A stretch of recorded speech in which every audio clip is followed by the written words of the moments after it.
Hey, thanks for joining me. Welcome to my kitchen. Today we're going to be working on making our own itch salve. This is great stuff. I mean, I swear by it. My family uses it. And you can make it with things that you already have in your yard and in your pantry. So let's take a look at what we've got to work with today. Okay, what we'll be using today, we've got these 2-ounce tins that we're going to be putting everything into. Here I've got some yarrow, and I will show you how to make a oil infusion of this.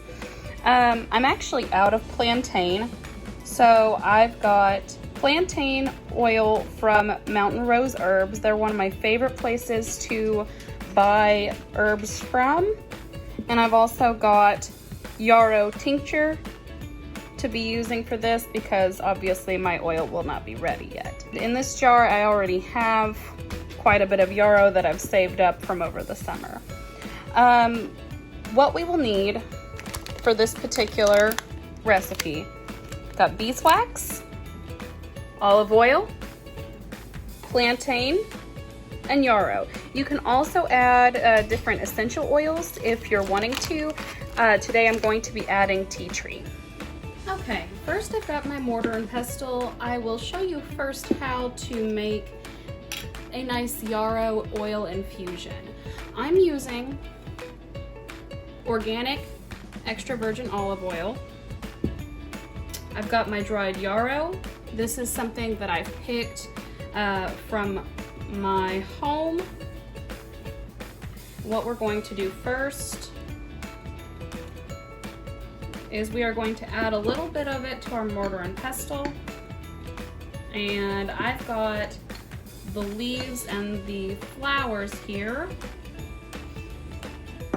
and we're just going to bruise those up a bit. Now these of course have been dried for many months. Crushing them will help bring some of the oils back out, even though they have dried and they've lost a lot of that moisture. This is going to release what is left in there. Yarrow is wonderful. It is a styptic. It can help stop bleeding. Not heavy bleeding, of course. Minor bleeding, like if you've got a little cut, or maybe even a bug bite that you've itched too hard, if you're me. So we're just gonna crush these up just a little bit, just to get them really going. And then we're going to transfer them to our jar. And now for the oil that we're making, you'll probably want about 2/3 of a jar of dried plant substance. So I might have enough that's in my jar already, and then I'll just replenish with this last bit that I had hanging. And this is an old recipe. I actually just found out about it because one of my dad's friends makes this recipe himself. Once I got my certificate in herbalism, I started researching different ways to do this myself because of how well it worked. And that's actually one of the things that got me interested, that he could make something with just plants out of his yard that really worked so effectively.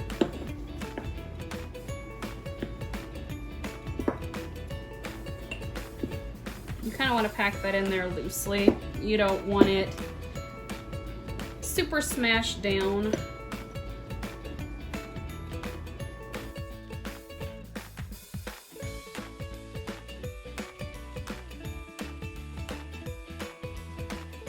So I'm just about done with these leaves. I might need to add just a little bit from this last plant. We're about a half of a way through. We'll see what it's like after I add these. I may want to add some more of the flowers.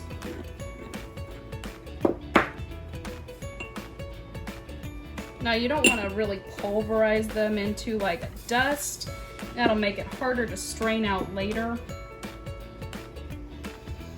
an infusion like this usually takes a couple of weeks. It's one of those things where time and patience is one of the most important ingredients. So that's one of the reasons I'm using these today. Number one, like I said, Mountain Rose herbs, they have just superior product. They are so good. They've got a little bit of everything.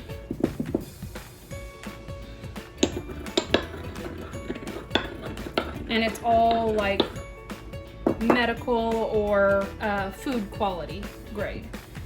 So yeah, I think that's gonna do us for now. I'll set this to the side so that I can store it for later and I can make more as needed. Now what you're going to do for this type of infusion, you're gonna take your olive oil. You can also use grapeseed, anything that's not going to go rancid really quickly. There are a couple of ways to do this. Mostly you want to just make sure that your oil covers your plant material.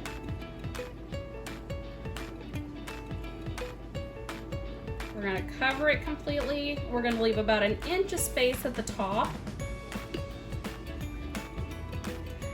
If I had plantain right now, which was dried, I'd go ahead and make a second jar of that oil. But I haven't had a chance to get outside and collect any. Side note, you do want to make sure that whatever you're collecting, it doesn't matter if it's something you're foraging to eat, something that you are foraging to make into a jar like this of oil or tincture or a decoction or a tea. It doesn't matter what it is. If you're using it from outside, you need to make sure that it is something that you've collected that is not right beside a roadway, not where animals are using the bathroom, and also in a place that's not been sprayed by like pesticides or Roundup or something like that. These were all collected from fields that are wild. What I'm going to do is I'm going to grab a Sharpie and just write the date on the top there. Well, it's not a Sharpie, but it'll do. Today is August 19th. It is my son's 6th birthday today, so that's exciting. We're just gonna write 8, 19, 20. And I'm gonna give this a good shake. Go ahead and get everything all really mixed in there. And since this is olive oil can be very sun reactive. Any other oil like grapeseed or canola, anything like that, would probably be okay to put in a sunny windowsill. And the sun is gonna help release all those oils from the yarrow into your base oil. But olive oil is very light reactive, so I'm going to put this in a dark, cool cabinet. And then once a day, you need to go through, give it a shake. And in about 2 weeks, this oil will be ready for use. So I'm gonna go put this away. The next part of this video, I'm gonna be showing you how to actually make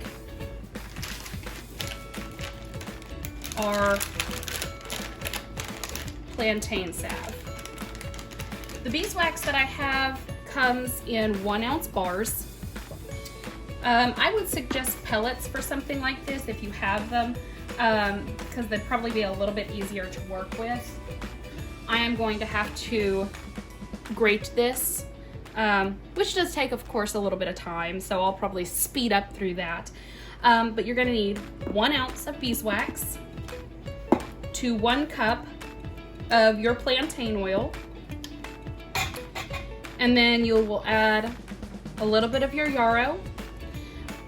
Now, since this is in a tincture instead of in an oil, I will just add a few drops of this to my 1 cup of oil. If you had yarrow oil along with your plantain oil, you're gonna want more plantain than yarrow, probably about 3/4 of a cup, and then add enough yarrow to make 1 cup, because you want 1 cup of oil to 1 ounce of wax to make this the texture that we're going through. A nice, smooth, creamy texture that's easy to just, you know, dip out. I actually have some made over here that I can show you. Going to be similar to this.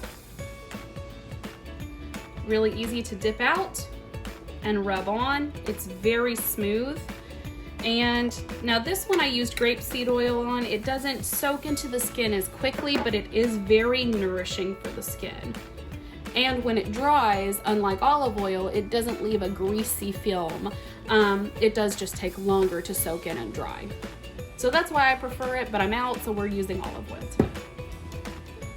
So we're gonna go ahead and get started on grating this beeswax, and then we will melt it down. Of course, as always, make sure to use heat-resistant glass, and maybe use something that you won't necessarily be using for food later. So I'm just gonna quickly grate this. This is my least favorite part. Now, once I get some more supplies, I'm thinking about putting some of this on my Etsy shop at Earth Maiden Boutique.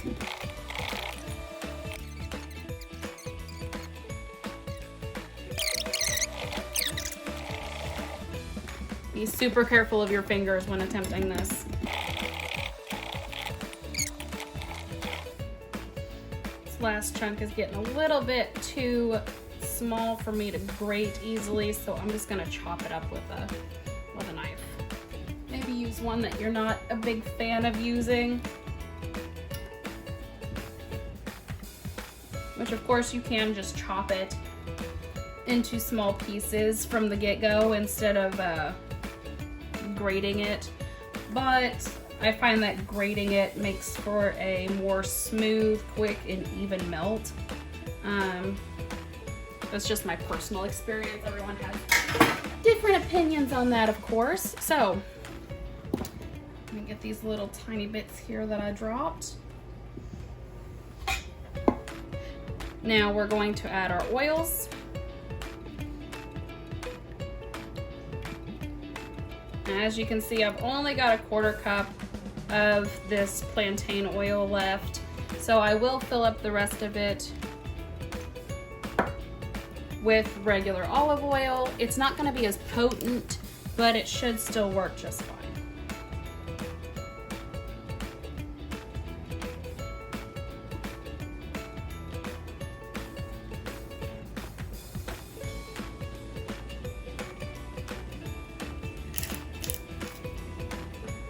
And I'm going to add a couple of drops of my Yarrow tincture. Maybe a little bit more since we're low on plantain. Just go ahead and add the Yarrow. We're going to give that a nice stir.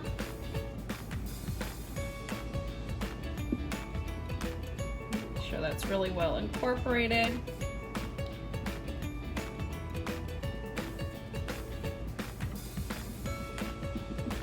And I'm gonna go ahead and have my jars here ready.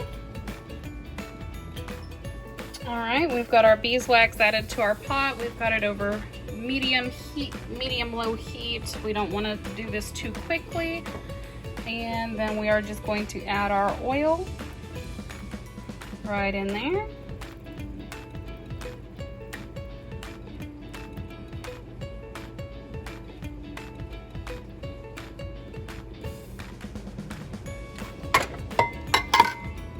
And then we are going to stir and remain stirring until everything is melted down. Almost there, not quite. Now that it's completely melted down, I'm going to take it off of the heat. This is a perfect time to add your essential oils while it is still warm. And I'm going to actually transfer it back into this measuring cup because it's going to be easier for me to put it into the tins that way. Get all those drops out of there. Look how clear and nice that is. Normally it's a bit more of a green tint, but I don't have as much plantain right now as I normally have, so it's a lot more clear and yellow because of the olive oil. Now I will just simply fill up my tins.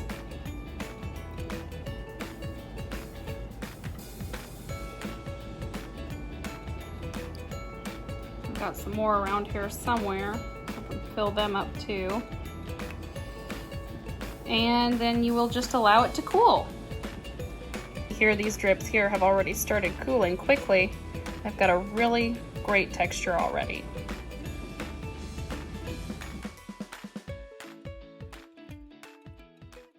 Ended up having extra, so I went ahead and put it into this jar.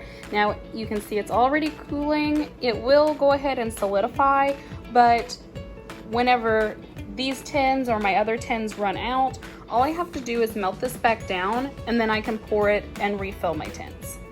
I'll just put you right up there for safekeeping. It's definitely taking on more of a green tint now that it's cooling a lot. Now, of course, you don't have to just use olive oil. You can use pretty much any carrier oil that you have available. Coconut oil, jojoba, olive, grapeseed, canola, all of those are really great options. The same goes for any essential oils that you want to add. Personally, I really like tea tree because it does have a lot of antiseptic, antifungal, antibacterial properties. But also you don't have to add any essential oils if you don't have any or if you don't want any. Personally, I really like the smell of yarrow on its own. I think it smells really good. It's got a really deep, spicy scent to it, very earthy. And I like that scent anyway. Oh, we're gonna go ahead and let these cool, and I'll show you what they look like when they're all done. Okay, so here's our final product. Look how smooth that is. It's so satisfying. Really nicely set up. Very smooth. Thank you guys so much for joining me today. This was really fun, and I hope you learned something. Make sure to drop a like and a follow if you want to see more like this. So, happy birthday, Jason! Mwah! See you guys later. We're gonna go party. Yeah!